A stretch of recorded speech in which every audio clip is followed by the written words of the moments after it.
How is Carson Wentz bicep tendon strain going to affect his throwing arm? Let's talk about it. Let's go.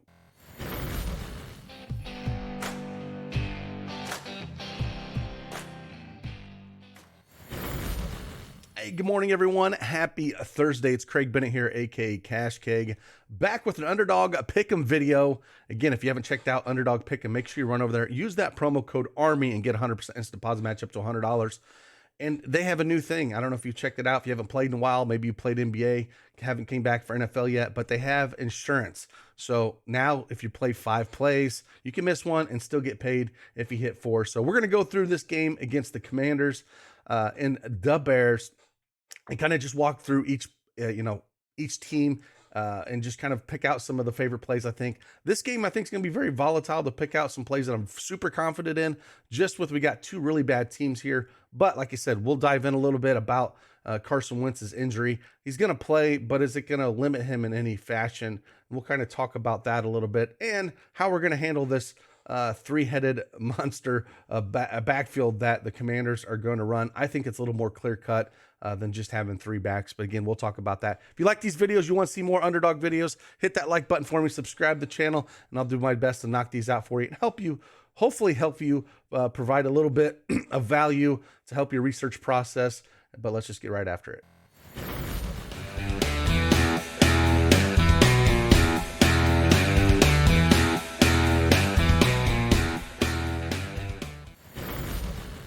All right, as you can tell, I have the UnderdogFantasy.com desktop pulled up here. They have a sweet mobile app you can download both on the Google and Apple Store. And like I said, the big thing this year, they have insurance you can turn on. So it's defaulted as off.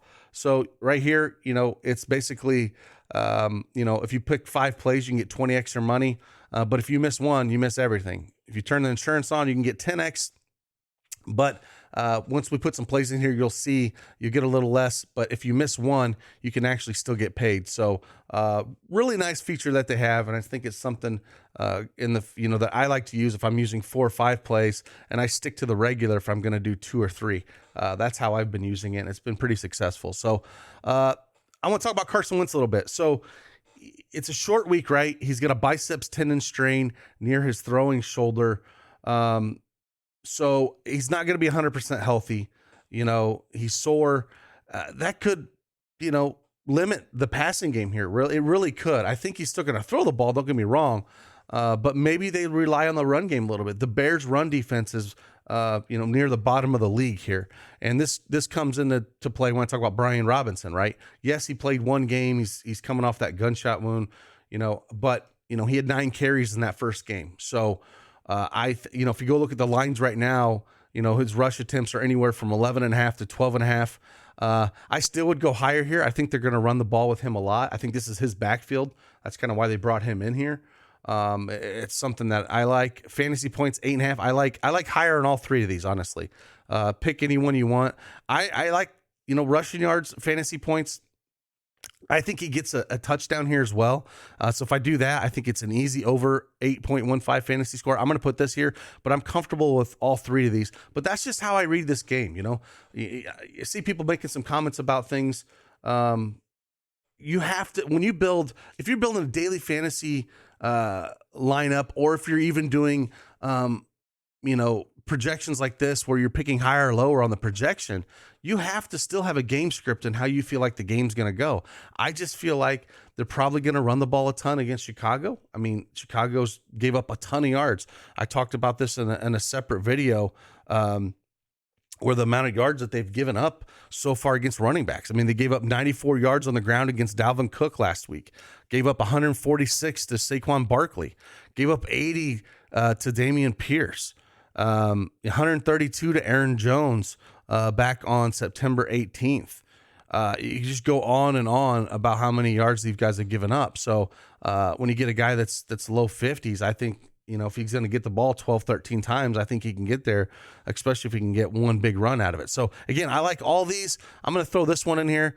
But again, all these. Carson Wentz, I'm just going to kind of stay away with this shoulder, honestly.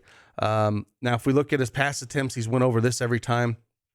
But honestly, if they get the run game going and they can control the clock here, we might see a ton of runs here. So I'm going to stay with away from Carson Wentz. Just a little bit nervous about, that tendon strain in his bicep and his throwing shoulder, and him saying he's sore, not 100%, the sources are saying. So I'm going to kind of stay away from that. Coming down here to J.D. McKissic, he's still going to be the third down back. He's still going to come in here. I still think you can take some shots at him if you would like, at the over receiving yards or receptions if you would like. He has only went over this receiving yards in 2 of 5 games though, so kind of keep that in mind. If we look at his receptions, he's had 7, 2, 1, 3, and 3. So, he's not going to play a ton of the snaps either, right? The last couple games, he's only played like 40% of the snaps. So, that's just the concern with him. But he's only coming here and passing downs. I'm going to kind of stay away, but I think I would lean higher if I was going to choose one of those. F1 Terry McLaurin, Curtis Samuel. I think he's got more of a chemistry with Samuel, that being Wentz, than he does with Terry McLaurin, but that doesn't mean he doesn't throw to him. I just worry about that shoulder a little bit. I still like taking Curtis Samuel's higher than 47.5. We don't have, a couple guys in this offense that he can rely on over the middle, like Logan Thomas is out still. So, he's going to throw to John Bates a little bit, but he gets the ball to Curtis Samuel, a lot of screen opportunities, where McLaurin, is getting more of the deep down the field threat. And if we're going to have a shoulder injury, maybe this is something where I want to lean it. So I'm going to lean more higher, 47.5 receiving yards here, or 5 receptions. That's where I'm kind of leaning. I still think he's going to throw a little bit, but I don't know how many chances he's going to take the deep ball if his bicep is hurting a little bit. So I still prefer the guys that are more underneath, get some screens. They love throwing that bubble screen to Curtis Samuel, and if he can get that a couple times and get some positive yards on it, he can get there in the yards.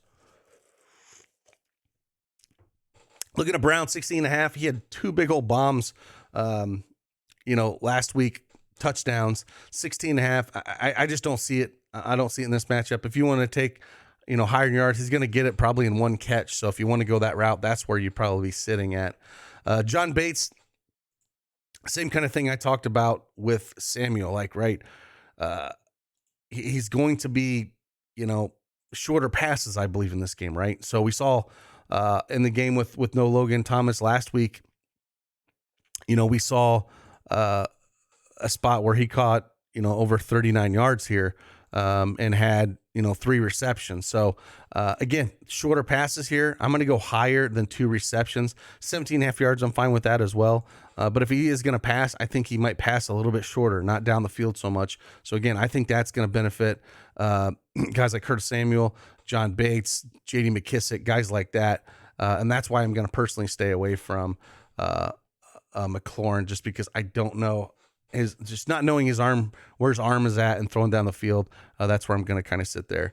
Oh, then we come to the Bears. The Bears, my Bears, man. It's God. I was just talking to a friend the other day, man. I was like, I'm going to bust out the old VHS tape of the 85 Bears and watch a Super Bowl shuffle so I can kind of see a team with sweetness running the ball. McMahon slinging the rocks. Just, man, it's been a long time since we've had a really good team. But anyway, Justin Fields, it's so tough with him. He doesn't throw the ball a ton. He just doesn't. Like, if we look at his attempts, they don't have it up here, but passing attempts 23.5. He hasn't went over this at all this year. 17, 11, 17, 22, and 21 pass attempts in the games that he's played this year. And it's a spot where I think if I was going to lean, I would take lower, and it could just be a running battle. But fantasy score, if you want to look at that, and maybe he'll get a couple touchdowns with his legs. He has no problem running the ball at all. He's had rushing yards of 28, 20, 47, 52, and 47. Lines sitting at 42.5. I don't think I'll touch the rushing yards as much. And overall, I don't really just trust it, honestly. I don't trust the Bears. I don't trust what they're going to do.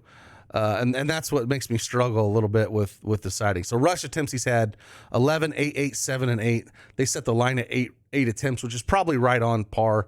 And with that, I don't really want to touch it. Like I said, passing yards, I don't really want to touch that at all. So for me, it's probably lower passing attempts if I want to say anything, or maybe go higher fantasy points because this Washington team isn't that good, and it is at home. So that's where I'd kind of lean with him, with pass attempts lower or over or higher 15.55 fantasy points. Come down to David Montgomery here. Again, I think this could be a running back battle, to be honest with you here. I think we're still going to see some Khalil Herbert with Montgomery just coming back game one. We got a short week here, so we could see some splits.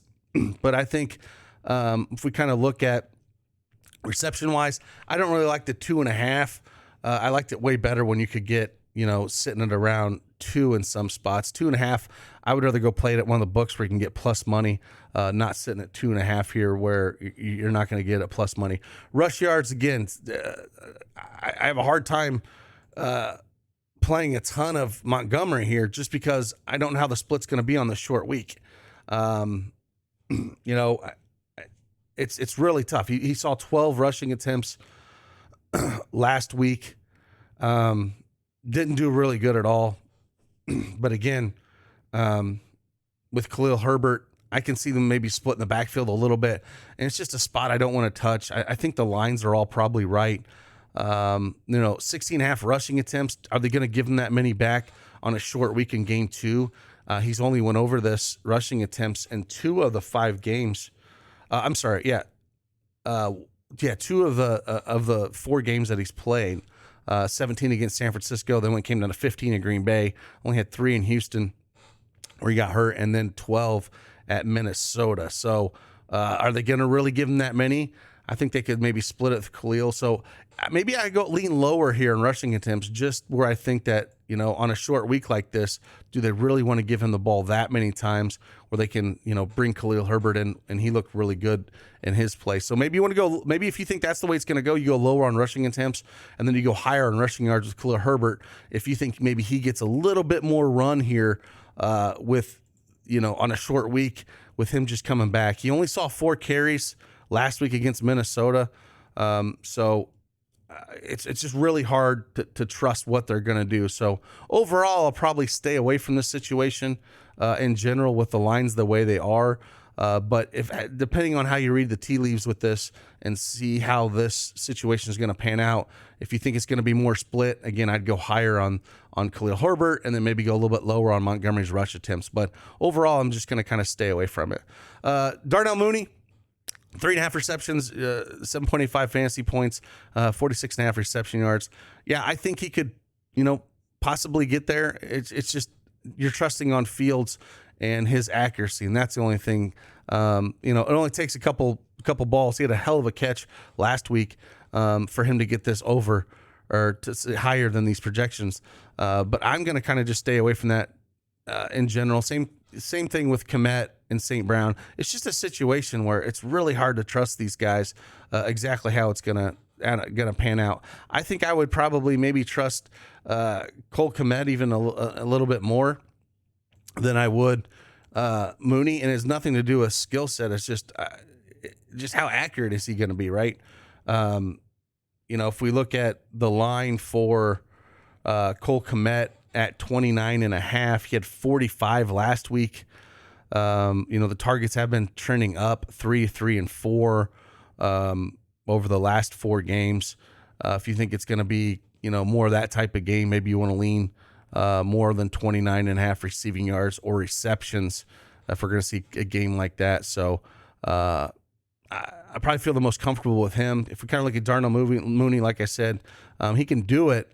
He's went over it in the last 2 games. It's just he's only seeing a tick more than Cole Kmet's target share, right? 6, 5, and 5 in his last 3 games, and he's only caught 2 for 6, 4 for 5, 2 for 5 in those 3 games. So he's getting the targets, but how efficient are those balls going to be that he's throwing them? So I think I'll lean Cole Kmet higher than 29.5 reception yards. But I don't really love a lot of the Bears stuff. Like I said, it really comes down to how you think this is going to all play out. Like I said, passing attempts, he hasn't went over this. Maybe we'll throw this one up here at lower. I don't love these bottom two. I prefer the Washington side, but if we got to pick something on the other side, that's probably where I'm looking at. Either his pass attempts lower or higher on fantasy score if he uses his legs a little bit more. So that's why I'm kind of looking at here. Again, if you want to check out things in Patreon, we have a lot of stuff going on over there. Got a lot of plays. Killed college football last week, went 12-1. Hopefully we can continue that streak.